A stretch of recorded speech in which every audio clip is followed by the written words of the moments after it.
Today we're going to learn how to bleach dark roots blonde. You can see our client here has roots which are level 3, really pretty dark, and she wants to be level 10 blonde.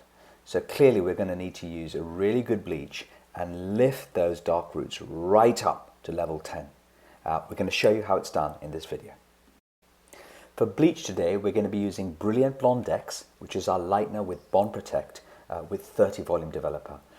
Brilliant Blonde X is very gentle, but it has a lot of lift, up to 7 levels, and it produces a creamy white mix, which is really nice, and of course it's got Bond Protect, which means it protects your hair while you're bleaching.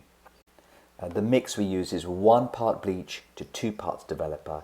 Just keep on stirring it and you'll find that you'll produce a very nice pasty mix. Now we go ahead and apply the bleach mix to the root area, trying to avoid poking the scalp unnecessarily. Just place the product on the hair right near the root. That's good enough. And of course, try not to overlap.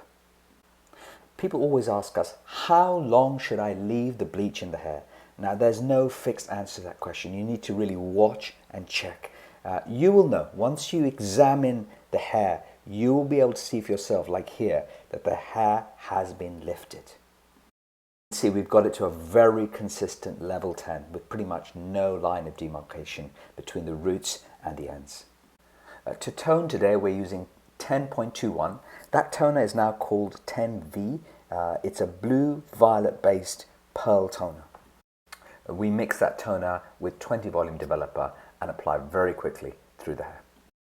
So after bleaching, we're using Brilliant Blonde X shampoo and Brilliant Blonde X mask, both with Bond Protect, to condition the hair and to strengthen it.